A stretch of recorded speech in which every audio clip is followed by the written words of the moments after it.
BN. Rao संविधान निर्माता है, ना कि बी.आर. अम्बेडकर। ऐसे बयान आपको आजकल काफ़ी सुनने को मिल रहे होंगे, देखने को मिल रहे होंगे सोशल मीडिया पर। चाहे फिर वो पाखंडी पंडित हो या फिर अनिल मिश्रा नाम का एक वकील जो ग्वालियर का है, वो अनाप शनाप बाबा साहब के बारे में बक रहा है। बाबा साहब गंदा आदमी था, बाबा साहब ने अंग्रेज़ों की चाटुकारिता करी, बाबा साहब ने संविधान नहीं बनाया, बी.एन. राव ने बनाया है। बताइए, ये खुद एक वकील है, पता नहीं कहाँ से इसको डिग्री मिल गई, पढ़ाई लिखाई करी नहीं करी। अरे हमारे महाराष्ट्र में 8वीं 9वीं के बच्चे हिस्ट्री सिविक्स के बुक से आपको पढ़ के बता देंगे कि किसने संविधान लिखा है, कितने सदस्य थे और बी.एन. राव का क्या रोल था, बाबा साहब कौन थे। आजा भाई, हम सिखा देंगे तेरे को महाराष्ट्र में।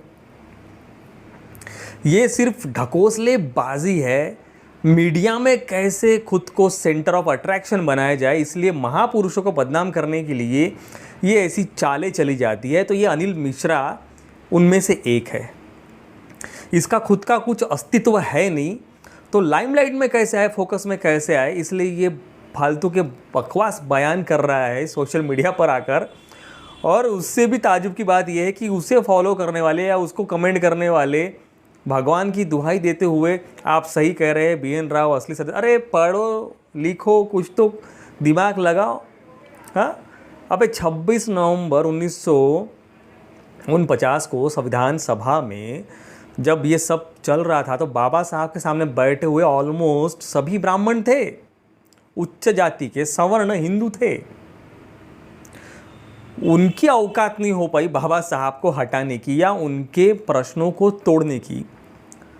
तुम्हारे बाप दादाओं की बात कर रहे हैं हम, और अब पूरी तुम 7 पीढ़ियाँ लगा दो ये बताने के लिए कि बाबा साहब नहीं, बी.एन. राव है। फिर भी जो सच्चाई है वो सच्चाई है ना, उसको कौन रोक सकता है, कौन मना करेगा उसको।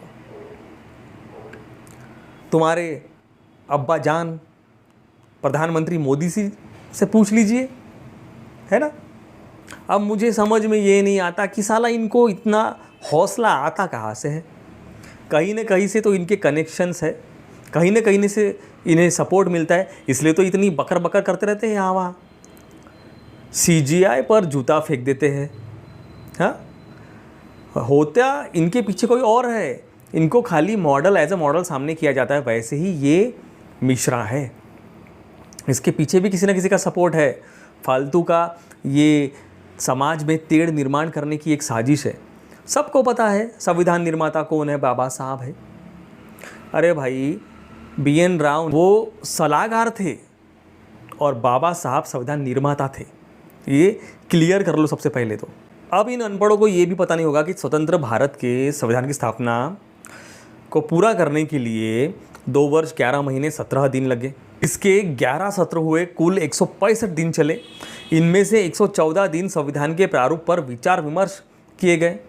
कैबिनेट मिशन की सिफारिश के अनुसार क्षेत्रीय विधानसभाओं के प्रतिनिधियों द्वारा अप्रत्यक्ष चुनाव द्वारा प्रतिभागियों की नियुक्ति की गई।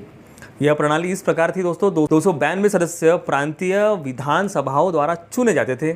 93 सदस्य भारतीय रियासतों का प्रतिनिधित्व करते थे। 4 सदस्य मुख्य आयुक्तों में प्रांतों के प्रतिनिधित्व करते थे। परिणाम स्वरूप सभा की कुल सदस्य संख्या 389 होनी थी।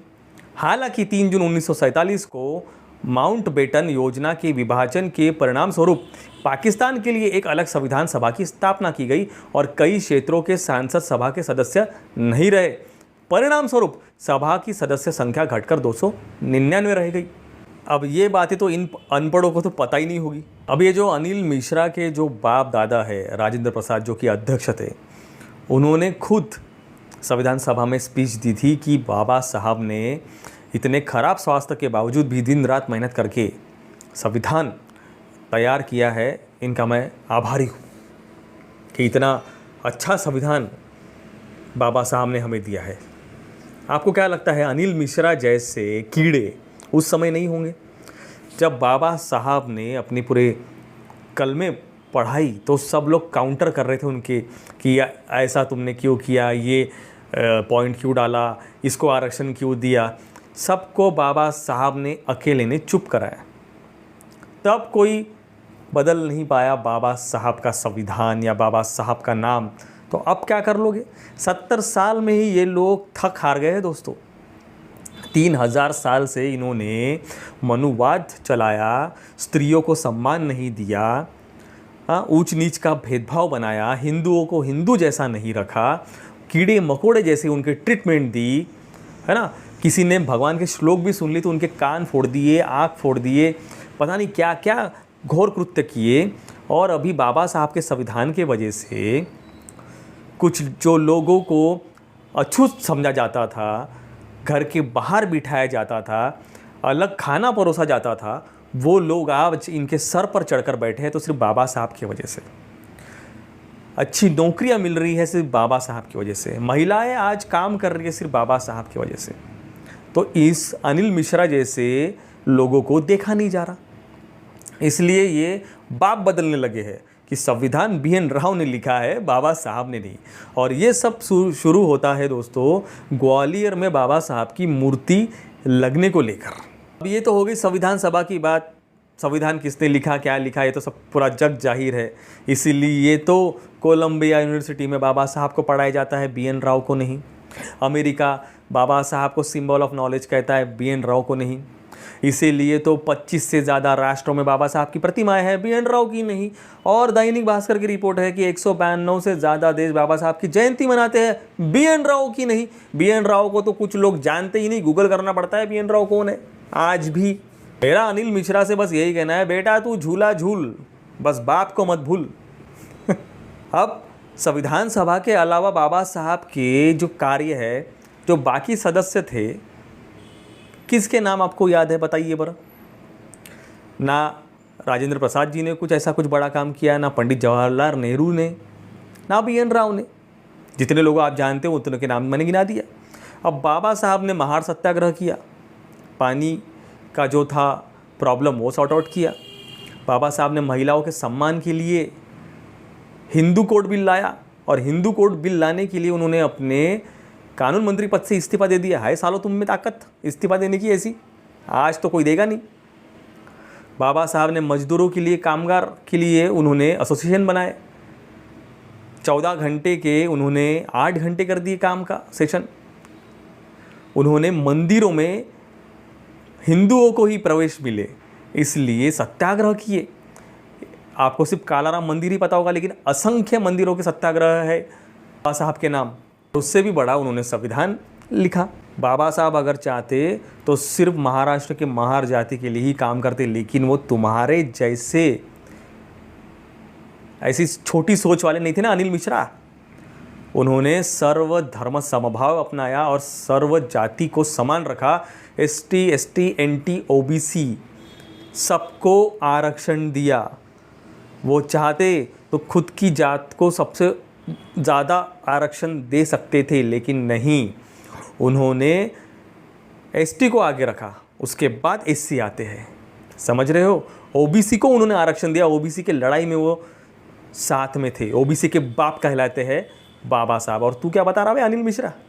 है तेरे कौन से दादा परदादा, कौन से लड़ाई लड़ी तुमने? है कुछ तुम्हारा, कुछ है, इतिहास है? अरे तुमने तो अपनी बेटियां तक दे दी अंग्रेज़ों को, इतिहास गवाह है। तुम क्या बात कर रहे यार?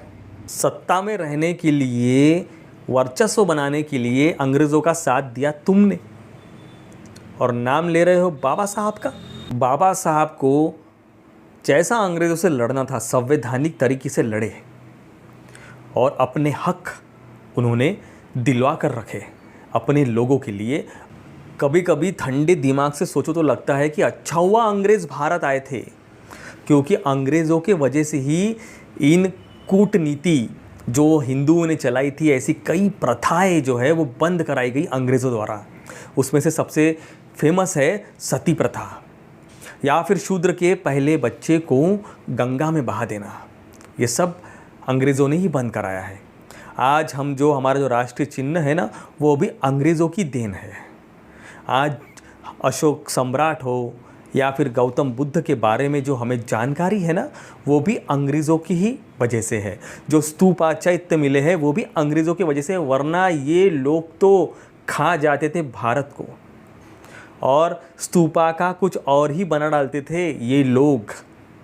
ऐसी मानसिकता, मनुवादी मानसिकता वाले लोग ये तब भी थे, अब भी है, बस वक्त बदला है, इनकी सोच नहीं। ये घटिया सोच वाले हैं, मनुवादी घटिया। तो दोस्तों, इस अनिल मिश्रा को उतना सीरियसली लेने की ज़रूरत नहीं है। ये 2-4 दिन भोगेगा और शांत हो जाएगा। और अगर कहीं आपको ये कहीं टकरा जाता है तो इसको आप बता देना कि बाबा साहब कौन है या बाबा साहब की औलादे क्या कर सकती है। जैसा आपको संवैधानिक तरीके से लगता है वैसा आप इसको बताइए। और दोस्तों, फिर से एक बार कहूँगा कि इस जैसे घटिया व्यक्ति को सीरियसली ना ले। ये सिर्फ खुद की पब्लिसिटी के लिए बाबा साहब को ऊंच नीच बोल रहा है, लेकिन इसको छोड़ना भी गलत है, नहीं तो और कुत्ते निकल के आएंगे भौंकने के लिए और भौबो भौबो करेंगे, है ना। एक को शांत कर दो तो सब शांत हो जाते हैं। तो अनिल मिश्रा, भाई महाराष्ट्र में कभी बाबा साहब क्या है थोड़ा बताते हैं हम आपको, है ना। वैसे तू जहाँ भी है, ग्वालियर या तू भारत में कहीं भी रहे, बाबा साहब क्या है पूरी दुनिया जानती है। और तू कौन है? तू वकील रह के तेरे को इतना नॉलेज नहीं है। इसकी तो मुझे हंसी आती है कि तू वकील बना कैसे। डिग्री विग्री भी तो असली है कि नहीं तेरी, है। चलो क्या बात करना तेरे बारे में, तेरे को क्या भाव देना। तो BN राव को संविधान निर्माता बनाने चले। अब भाई 32 डिग्री वाला बाप है हमारा, 8 साल की डिग्री 2.5 साल में पूरी कर ली। इतना दिमाग, इतना इंटेलिजेंट है।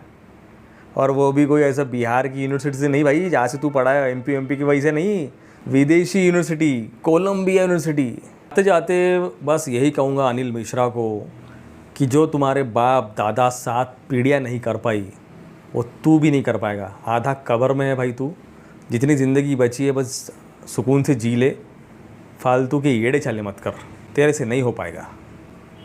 तेरे से क्या, तेरे पूरे ख़ानदान से या तेरे पूरे नहीं हो पाएगा। कैसी लगी दोस्तों आपको हमारी आज की ये इन्फॉर्मेशन बाबा साहब को लेकर और इस आदमी को लेकर? कमेंट में ज़रूर बताएं आपको मेरी बातें सही लग रही है नहीं लग रही है, वो भी बताएं। चलो मिलते हैं नेक्स्ट वीडियो में ऐसे ही किसी टॉपिक के साथ। तब तक के लिए आप सभी को दोस्तों नमो बुद्धाय, जय भीम।